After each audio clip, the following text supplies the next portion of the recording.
ಪಾಪು, ಯಾಕೋ ಇಷ್ಟು ಅಳ್ತಾ ಇದ್ಯಾ? ಮಲಗು ಕಂದಮ್ಮ. ಅಮ್ಮನಿಗೆ ಸ್ವಲ್ಪ ಆಫೀಸ್ ಕೆಲ್ಸ ಇದೆ. ನಾನ್ ಸ್ವಲ್ಪ ಕೆಲ್ಸ ಮುಗಿಸ್ಕೊಳ್ತೀನಿ. ಬಂಗಾರ ಅಂತ ಮಗಳನ್ನು ತೊಟ್ಟಿಲಲ್ಲಿ ಹಾಕಿ ತೂಗುತ್ತಿದ್ದ ಸ್ವರಗೆ ಬಿಕ್ಕಳಿಕೆ ಶುರುವಾಯ್ತು. ಇದೇನಿದು? 2 ಲೋಟ ನೀರು ಕುಡಿದರೂ ಕೂಡ ಬಿಕ್ಕಳಿಕೆ ನಿಲ್ತಾ ಇಲ್ಲ. ಯಾವತ್ತೂ ಇಷ್ಟು ಬಿಕ್ಕಳಿಕೆನೇ ಬಂದಿರ್ಲಿಲ್ಲ ಅಂತ ಅಂದುಕೊಳ್ಳುತ್ತಾ ಮತ್ತೆರಡು ಲೋಟದಲ್ಲಿ ನೀರು ಕುಡಿದ ಸ್ವರ ಮಗು ಮತ್ತೆ ಜೋರಾಗಿ ಅಳುತ್ತಿರುವುದನ್ನು ಕಂಡು ತೊಟ್ಟಿಲ ಒಳಗೆ ಮಲಗಿಸಿದ ಮಗಳನ್ನು ಎತ್ತಿಕೊಂಡು ಹೆಗಲ ಮೇಲೆ ಹಾಕಿಕೊಂಡು ಬಿಕ್ಕಳಿಸುತ್ತಲೇ ಮಗಳಿಗೆ ಸಮಾಧಾನ ಮಾಡುತ್ತಿದ್ದಳು.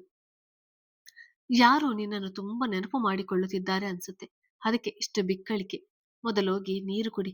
ನಾನು ಪಾಪುನ ನೋಡ್ಕೊಳ್ತೀನಿ ಅಂತ ಆಗ ತಾನೇ ಮನೆಯೊಳಗೆ ಬಂದ ಸಂಜನ ತನ್ನ ಕೈಯಲ್ಲಿದ್ದ 4-5 ಕವರ್ಗಳನ್ನು ಅಲ್ಲಿಗೆ ಇದ್ದ ದಿವಾನ್ ಕಾಟ್ ಮೇಲೆ ಇಟ್ಟವಳು ಪುಟಾಣಿಯನ್ನು ಎತ್ತಿಕೊಂಡು ಅವಳ ಕೈಗೆ ಗಿಲ್ಕಿ ಕೊಟ್ಟಿದ್ದಳು. ಅದರಿಂದ ಹೊರಹೊಮ್ಮಿದ ಹೊಸ ಶಬ್ದಗಳಿಗೆ ಕಣ್ಣರಳಿಸಿ ನೋಡಿದ ಪುಟಾಣಿ ಅಳು ನಿಲ್ಲಿಸಿ ಅದನ್ನು ಮುಟ್ಟಲು ಹೋದರೆ ಅವಳ ಕೈಗೆ ಕೊಡದ ಸಂಜನ ಮಗುವನ್ನು ಮಡಿಲ ಮೇಲೆ ಮಲಗಿಸಿಕೊಂಡು ಗಿಲ್ಕಿಯಿಂದ ಶಬ್ದ ಮಾಡಿದಳು.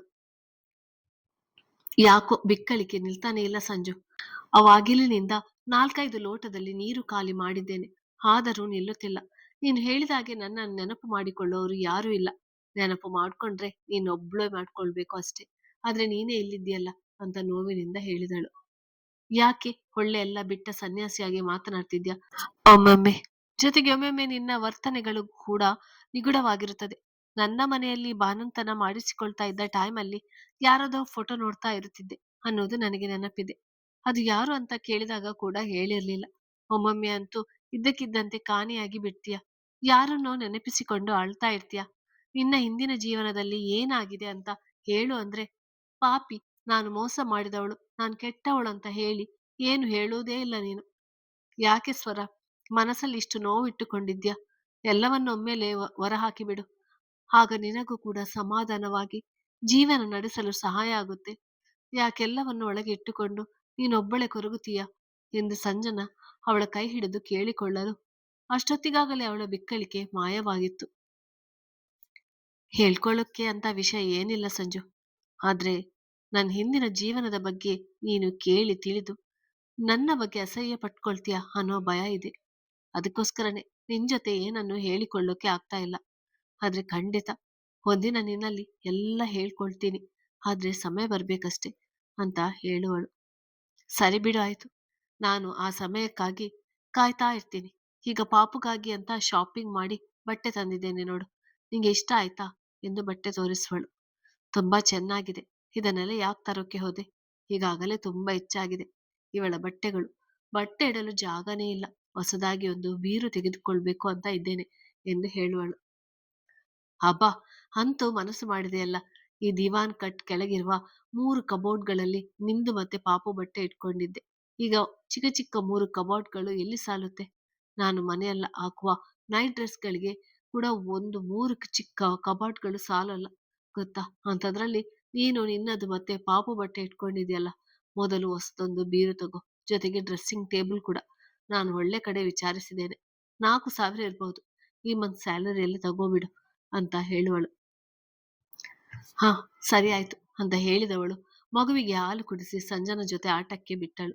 ಈಗೀಗ ಕೂರುವುದನ್ನು ಕಲಿತಿದ್ದ ಪುಟಾಣಿ ದಬಾಕಿಕೊಂಡು ಸ್ವಲ್ಪ ತೆವಲಿಕೊಂಡು ಹೋಗಿ ಕೂರುವುದನ್ನು ಪ್ರಯತ್ನಿಸ್ತಾ ಇದ್ದಳು. ಇದರ ವಿಡಿಯೋ ಮಾಡುತ್ತಿದ್ದ ಸಂಜನ ನಗುತ್ತಿದ್ದಳು. ಪುಟಾಣಿ ಈಗ ತುಂಬಾ ಇಂಪ್ರೂವ್ ಆಗಿದ್ದಾಳೆ ಅಲ್ವಾ? ಡಾಕ್ಟರ್ ಹೇಳಿದ್ರು 7 ತಿಂಗಳಲ್ಲಿ ಹುಟ್ಟಿರುವ ಮಗುವಿನ ಬೆಳವಣಿಗೆ ನಿಧಾನವಾಗಿ ಆಗುತ್ತೆ ಅಂತ.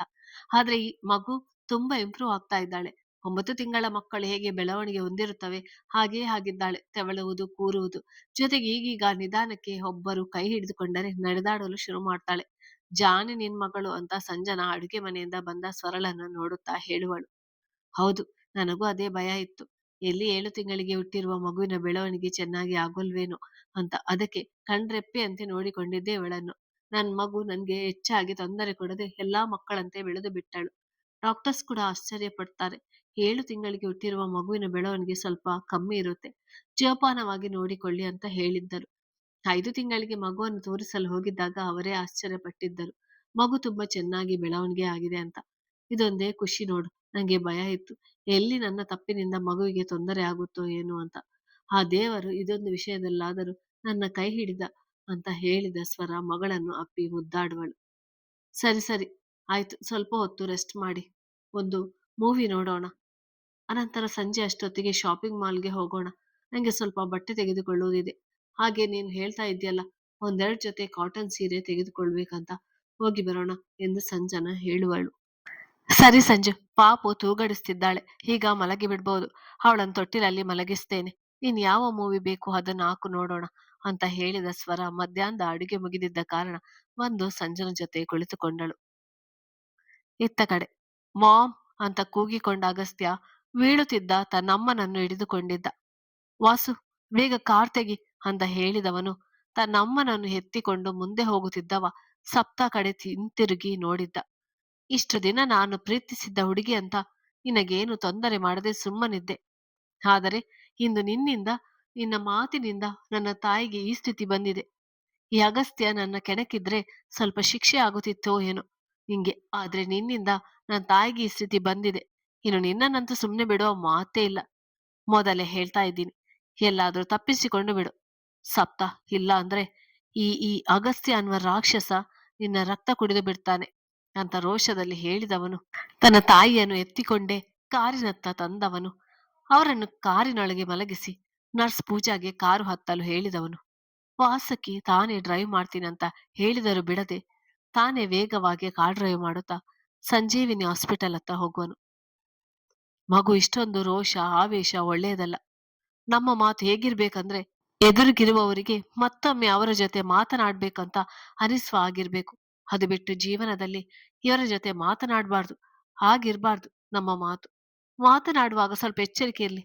ಸತ್ಯ ತಿಳಿಸುವ ನಿನ್ನ ಗುಣ ಒಳ್ಳೆಯದೇ, ಆದ್ರೆ ತಿಳಿಸುವ ರೀತಿ ಇದೆಯಲ್ಲ, ಅದು ತುಂಬಾ ದೊಡ್ಡ ತಪ್ಪು. ಮೊದಲು ಕಣ್ಣಿಗೆ ಕಟ್ಟಿಕೊಂಡಿರುವ ಪಟ್ಟಿಯನ್ನು ಬಿಚ್ಚಿ ನೋಡು.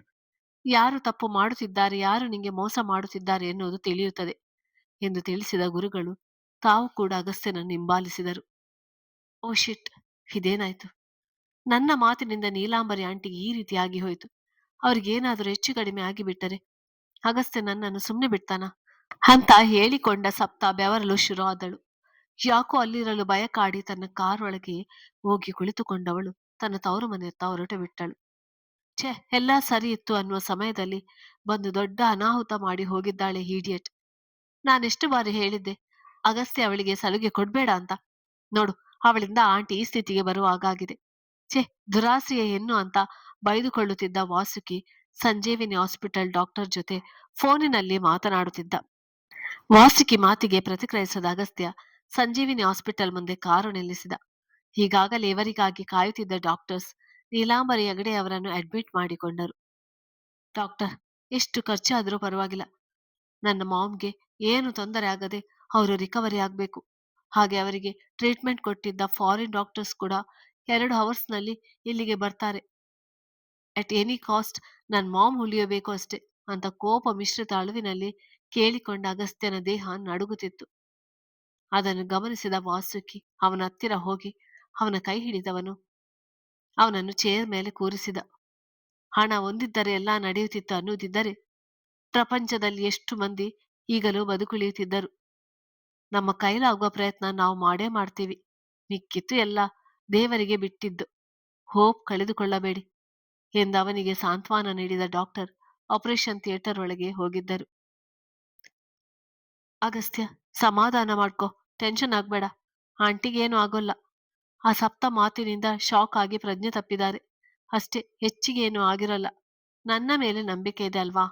ನೀನೀಗ ರೆಸ್ಟ್ ಮಾಡ್ಬೇಕು, ನಡಿ ನನ್ ಜೊತೆ ಬಾ ಅಂತ ಅವನನ್ನು ಎಬ್ಬಿಸುವನು.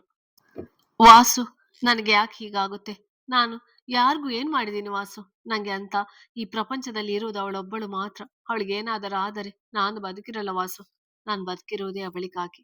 ಮಾಮ್ ನನ್ನನ್ನು ಮಾತನಾಡಿಸ್ತಾಳೆ ಅಲ್ವಾ, ಅವಳು ನನ್ನನ್ನು ತುಂಬಾ ಒಳ್ಳೆಯವನು ಅಂದ್ಕೊಂಡಿದ್ದಾಳೆ. ಈಗ ನಾನು ಒಂದು ಹೆಣ್ಣಿನ ಜೀವನ ಹಾಳು ಮಾಡಿದ್ದೀನಿ ಅಂತ ಪ್ರಜ್ಞೆ ತಪ್ಪಿ ಬಿದ್ದಿದ್ದಾಳೆ. ನಾನು ಯಾವ ಹೆಣ್ಣಿನ ಜೀವನ ಹಾಳು ಮಾಡಿಲ್ಲ ಅಂತ ನಿನ್ಗೂ ಗೊತ್ತಲ್ವಾ? ನೀನ್ ಹೇಳ್ತೀಯ ಅಲ್ವಾ ಅವಳಿಗೆ, ಅವಳು ನನ್ನನ್ನು ದೂರ ಮಾಡೋಲ್ಲ ಅಲ್ವಾ ವಾಸು ಅಂತ ನಡುಗುವ ಧ್ವನಿಯಲ್ಲಿ ಕೇಳುತ್ತಲೇ ಪ್ರಜ್ಞೆ ತಪ್ಪಿ ಬಿದ್ದು ಬಿಟ್ಟನು. ತಕ್ಷಣ ಅವನನ್ನು ಹಿಡಿದುಕೊಂಡ ವಾಸುಕಿ ಬಾಡಿಗಾರ್ಡ್ಗಳತ್ತ ನೋಡಿದಾಗ ಓಡಿ ಬಂದವರೆಲ್ಲರೂ ಅಗಸ್ತ್ಯನನ್ನು ಎತ್ತಿಕೊಂಡು ಪಕ್ಕದ ಸ್ಪೆಷಲ್ ವಾರ್ಡ್ಗೆ ಹೋಗಿದ್ದರು. ಕ್ಷಣದಲ್ಲಿ ಅಗಸ್ತ್ಯನನ್ನು ನೋಡಿಕೊಳ್ಳುವ ಡಾಕ್ಟರ್ಸ್ ಬಂದು ಅವನನ್ನು ಇಮಿಡಿಯೇಟ್ ಆಗಿ ಮತ್ತೊಂದು ವಾರ್ಡ್ಗೆ ಶಿಫ್ಟ್ ಮಾಡುವರು. ಸ್ಕ್ಯಾನಿಂಗ್ ಆದ ನಂತರ ಅವನಿಗೆ ಪ್ರಜ್ಞೆ ಬಂದಿತ್ತು. ಪ್ರಜ್ಞೆಯಿಂದ ಹೊರಬಂದ ಅವನು ಉಗ್ರರೂಪಿಯಾಗಿದ್ದ. ಅವನಿಗೆ ಇಂಜೆಕ್ಷನ್ ಕೊಡಲು ಬಂದಿದ್ದ ನರ್ಸನ್ನು ನೋಡಿ ಕೂಗಾಡಲು ಶುರು ಮಾಡಿದವ ಅವಳ ಕೊರಳಿಗೆ ಕೈ ಹಾಕಿ ಉಸಿರು ಕಟ್ಟಿಸಿದ. ಎಲ್ಲದಕ್ಕೂ ನೀನೇ ಕಾರಣ. ನೀನ್ ಯಾಕೆ ನನ್ನ ಜೀವನಕ್ಕೆ ಬಂದೆ?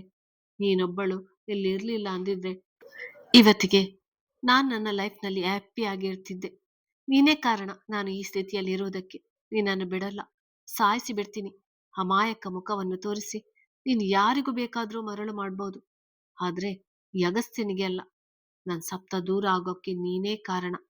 ಇವತ್ತು ನನ್ನ ಅಮ್ಮ ಈ ಸ್ಥಿತಿಯಲ್ಲಿ ಇರುವುದಕ್ಕೂ ನೀನೇ ಕಾರಣ. I will kill you. ನರಳಿ ನರಳಿ ಸಾಯ್ಬೇಕು ನೀನು. ಸಾಯಿ ಅಂತ ಉಸಿರು ಗಟ್ಟಿಸ್ತಿದ್ದರೆ ಹೆದರಿದ ಆಕೆ ಅವನಿಂದ ಕಷ್ಟಪಟ್ಟು ಬಿಡಿಸಿಕೊಂಡು ಕೂಗಿಕೊಂಡು ವಾರ್ಡಿನಿಂದ ಓಡಿ ಹೋಗಿದ್ದಳು. ತಕ್ಷಣ ಅವನನ್ನು ಹಿಡಿದ ಬಾಡಿಗಾರ್ಡ್ಸ್ ಅವನನ್ನು ಬೆಡ್ ಮೇಲೆ ಮಲಗಿಸಿದರೆ ಹೆದರಿಕೆಯಲ್ಲಿ ಅವನ ಹತ್ತಿರ ಬಂದ ಡಾಕ್ಟರ್ ಅವನಿಗೆ ಇಂಜೆಕ್ಷನ್ ನೀಡಿದ್ದರು. ವಿಷಯ ತಿಳಿದ ವಾಸುಗೆ ಮತ್ತಷ್ಟು ಟೆನ್ಷನ್ ಆಗಿತ್ತು. ಡಾಕ್ಟರ್, ಅವನ ಕಂಡೀಷನ್ ಹೇಗಿದೆ ಈಗ? ಇದ್ದಕ್ಕಿದ್ದಂತೆ ಯಾಕೆ ಈ ರೀತಿ ವರ್ತಿಸ್ತಿದ್ದಾನೆ ಅಂತ ಆತಂಕದಲ್ಲಿ ಕೇಳುವನು. ಅವರು ಇತ್ತೀಚೆಗಷ್ಟೇ ಕೋಮದಿಂದ ಹೊರಬಂದಿರೋದು. ಇವತ್ತು ತುಂಬಾ ಒತ್ತಡ ಮಾಡಿಕೊಂಡಿದ್ದಾರೆ. ಅವರನ್ನು 12 ಅವರ್ಸ್ ಅಬ್ಸರ್ವೇಷನ್ ಇಡ್ಬೇಕು. ಅವರ ಮೆಂಟಲ್ ಹೆಲ್ತ್ ಕಂಡೀಷನ್ ಹೇಗಿದೆ ಅನ್ನೋದು ಗೊತ್ತಿಲ್ಲ. ಯಾಕೆಂದ್ರೆ ಈ ಟೆನ್ಷನ್, ಒತ್ತಡ ಇದೆಲ್ಲ ಈ ಮನುಷ್ಯನಲ್ಲಿರುವ ರಾಕ್ಷಸ ಗುಣಗಳನ್ನು ಹೊರಗೆ ಬರುವಂತೆ ಮಾಡಬಹುದು. ತುಂಬಾ ರೂಡ್, ಹೇಗೆ ಹೇಳಿ ನಿಮ್ಗೆ, ಸೈಕೋ ರೀತಿ ವರ್ತಿಸಬಹುದು. ಅವರಿಗೆ ಈಗ ಟ್ರೀಟ್ಮೆಂಟ್ ನ ಅವಶ್ಯಕತೆ ಇದೆ ಅಂತ ವಾಸುಕಿಗೆ ಅಗಸ್ತ್ಯನ ಕಂಡೀಷನ್ ಬಗ್ಗೆ ಮಾಹಿತಿ ನೀಡಿದರು. 5 ದಿನವೇ ಕಳೆದು ಹೋಗಿತ್ತು. ಅಮ್ಮ ಮಗ ಇಬ್ಬರ ಆರೋಗ್ಯ ಸುಧಾರಿಸಲು ಪೂರ್ತಿಯಾಗಿ ಚೇತರಿಸಿಕೊಂಡಿದ್ದ ನೀಲಾಂಬರಿ ಅವರು ಮನೆಗೆ ಶಿಫ್ಟ್ ಆಗಿದ್ದರು. ಆದ್ರೆ ಅಗಸ್ತ್ಯನ ಸ್ಥಿತಿ ಮತ್ತಷ್ಟು ಗಂಭೀರವಾಗಿತ್ತು. ಅವನಲ್ಲಿರುವ ಕೋಪ, ಸೇಡು, ದ್ವೇಷ ಅದನ್ನು ತೀರಿಸಿಕೊಳ್ಳುವ ತವಕ ಹೆಚ್ಚಾಗುತ್ತಿತ್ತು. ಅದರಿಂದ ಅವನು ತನ್ನ ಮೆದುಳಿಗೆ ಜಾಸ್ತಿ ಒತ್ತಡ ತೆಗೆದುಕೊಂಡು ಔಟ್ ಆಫ್ ಕಂಟ್ರೋಲ್ ನಲ್ಲಿದ್ದ. ಹಾಗಾಗಿ ಹಾಸ್ಪಿಟಲ್ ನಲ್ಲಿ ಅವನಿಗೆ ಟ್ರೀಟ್ಮೆಂಟ್ ನಡೆಯುತ್ತಿತ್ತು. ಡಾಕ್ಟರ್, ಅಗಸ್ತ್ಯನ ಕಂಡೀಷನ್ ಹೇಗಿದೆ ಇವಾಗ?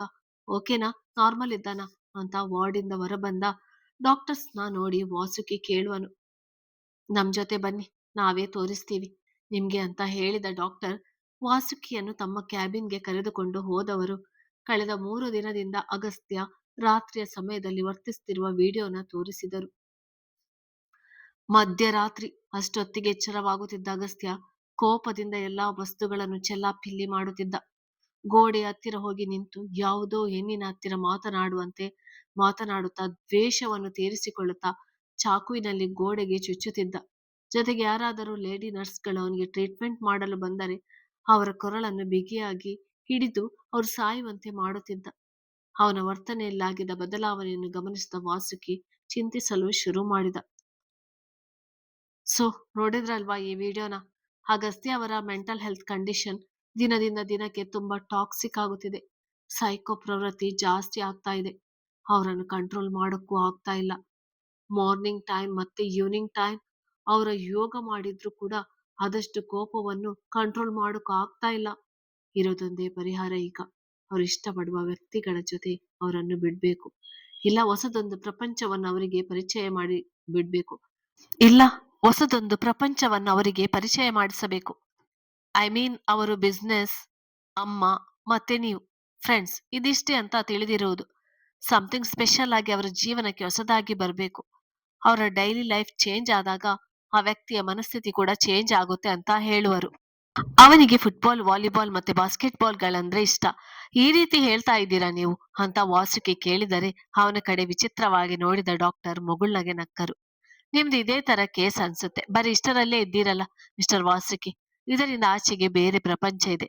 ಬಿಸ್ನೆಸ್, ಫ್ರೆಂಡ್ಸ್, ರಿವೆಂಜ್ ಇದನ್ನು ಬಿಟ್ಟು ಬೇರೆ ಅದನ್ನು ಥಿಂಕ್ ಮಾಡಿ. ಮತ್ತೆ ನೀಲಾಂಬರಿ ಮೇಡಮ್ ಹೆಲ್ತ್ ಕಂಡೀಷನ್ ಹೇಗಿದೆ? ಮನೆಯಲ್ಲಿದ್ದಾರೆ ಅಲ್ವಾ ಈಗ? ಹವಿಷಿ ಅಂತ ಕೇಳಿದರು. ನೀವೇನು ಹೇಳ್ತಾ ಇದ್ದೀರಾ ಅರ್ಥ ಆಗ್ತಿಲ್ಲ ನಂಗೆ ಡಾಕ್ಟರ್. ನೀಲಾ ಆಂಟಿ ಹುಷಾರಾಗಿದ್ದಾರೆ. ಆದ್ರೆ ಒಂದೇ ಚಿಂತೆ ಮಗನ ಬಗ್ಗೆ. ಇವಾಗ ಅವತ್ತು ನಾನು ಅಷ್ಟೊಂದು ಒತ್ತಡ ತಗೋಬಾರ್ದಿತ್ತು ಅಂತ ದಿನಾ ಪಶ್ಚಾತ್ತಾಪ ಪಡ್ತಾರೆ. ನನ್ನ ಮಗನ ಸ್ಥಿತಿಗೆ ನಾನೇ ಕಾರಣ ಆದೆ ಅಂತ ಅನ್ಕೊಳ್ತಾ ಇದ್ದಾರೆ ಎಂದು ತಿಳಿಸಿದ. ನಾನಿವತ್ತು ನಿಮ್ ಜೊತೆ ಬರ್ಬೋದಾ? ಸ್ವಲ್ಪ ನೀಲಾಂಬರಿ ಅವರ ಜೊತೆ ಮಾತನಾಡೋದಿದೆ. Casual talk. Can I come with you ಅಂತ ಕೇಳುವರು. Yes of course doctor, most welcome, ಬರ್ಬೋದು ಎಂದು ಹೇಳಿದಾಗ ತಮ್ಮೆಲ್ಲ ಕೆಲಸ ಮುಗಿಸಿದ ಡಾಕ್ಟರ್ ವಾಸುಕಿ ಜೊತೆ ಅಗಸ್ತ್ಯನ ಬಂಗ್ಲೆಗೆ ಬಂದಿದ್ದರು. ಮೇಡಮ್, ಯಾರೋ ಬಂದ್ರು ಅನ್ಸುತ್ತೆ, ನೋಡ್ಕೊಂಡ್ ಬರ್ತೀನಿ ಅಂತ ಹೇಳಿದ ಪೂಜಾ ರೂಮಿಂದ ಹೊರಗೆ ಬಂದಿದ್ದಳು. ಪೂಜಾ ಮೇಡಮ್ ನಿದ್ದೆ ಮಾಡ್ತಾ ಇದ್ದಾರಾ? ಅಥವಾ ಎಚ್ಚರ ಇದ್ದಾರಾ ಅಂತ ಪ್ರಶ್ನಿಸ್ತಾ ಒಳ ಬರುವನು.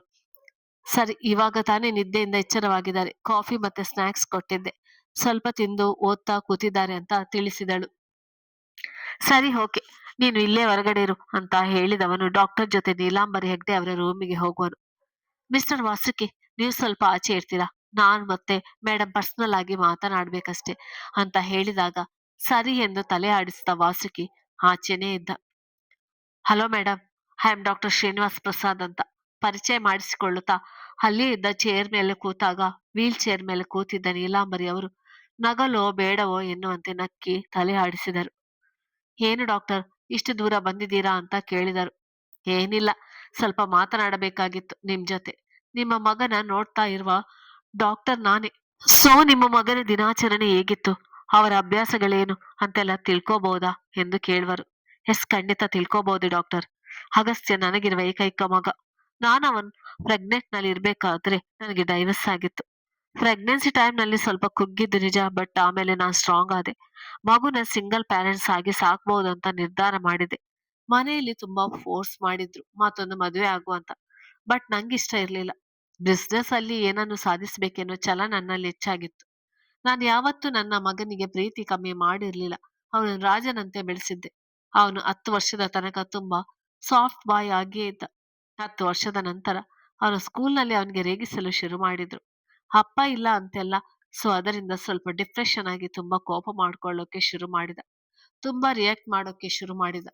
ಹೊಡಿಯೋದು, ಬಡಿಯೋದು. ಸೊ ಇದನ್ನೆಲ್ಲ ನಾನು ಕಂಟ್ರೋಲ್ ಮಾಡ್ಬೇಕಂತ ಜಾಗ ಚೇಂಜ್ ಮಾಡಿದೆ. ಅವನನ್ನು ಬೋರ್ಡಿಂಗ್ ಸ್ಕೂಲಿಗೆ ಹಾಕಿದೆ. ಮತ್ತೆ ಅದೇ ಸಾಫ್ಟ್ ಬಾಯ್ ಆಗ್ತಾನೆ ಅನ್ಕೊಂಡಿದ್ದೆ. ಯು ಕಾಂಟ್ ಬಿಲೀವ್, ಅವನ 16ನೇ ವಯಸ್ಸಿನಲ್ಲಿ ಅವನೊಬ್ಬ ಕ್ರಿಮಿನಲ್ ಸಾಯಿಸಿದ್ದು. ಈ ಬಿಕಮ್ ಎ ಡೆವಿಲ್. ನಿಮಗೆ ಗೊತ್ತಲ್ಲ, ನಾನ್ ದೊಡ್ಡ ಬಿಸ್ನೆಸ್ ವುಮೆನ್ ಆಗಿ ಬೆಳೀತಾ ಹೋದಂತೆ ನನಗೆ ಶತ್ರುಗಳು ಜಾಸ್ತಿ ಆಯ್ತು ಅಂತ. ಸೊ ನನ್ನದೊಂದು ಸೆಕ್ಯೂರಿಟಿ ಟೀಮ್ ಇತ್ತು. ಅವರೆಲ್ಲ ನನ್ನ ಶತ್ರುಗಳನ್ನು ಕಂಟ್ರೋಲ್ ಮಾಡ್ತಾ ಇದ್ರು. ಇದರಿಂದನೇ ನಾನು ಆರಾಮವಾಗಿ ಕೆಲಸ ಮಾಡ್ತಾ ಇದ್ದದ್ದು. ಈ ಟೈಮ್ ನಲ್ಲಿ ಬ್ಯಾಂಗ್ಳೂರ್ನಲ್ಲಿ ಮಾಫಿಯಾ ಎಲ್ಲ ಜಾಸ್ತಿ ಇತ್ತು. ಅವರೆಲ್ಲ ಬಿಸ್ನೆಸ್ ಪಾರ್ಟ್ನರ್ ಆಗಿ ಶೇರ್ ತೆಗೆದುಕೊಳ್ಳಲು ಟ್ರೈ ಮಾಡಿದಾಗ, ನಾನು ವಿರೋಧ ಮಾಡಿದಾಗ ನನ್ನನ್ನು ಸಾಯಿಸುವ ಬೆದರಿಕೆ ಕರೆಗಳು ಮತ್ತೆ ಒಂದೆರಡು ಬಾರಿ ಅಟ್ಯಾಕ್ ಸಹ ಆಗಿತ್ತು. ಅಗಸ್ತ್ಯ ಆಗ ಬೋರ್ಡಿಂಗ್ ಸ್ಕೂಲ್ನಲ್ಲಿ ಇದ್ದ. First PUC ಓದುತ್ತಿದ್ದ.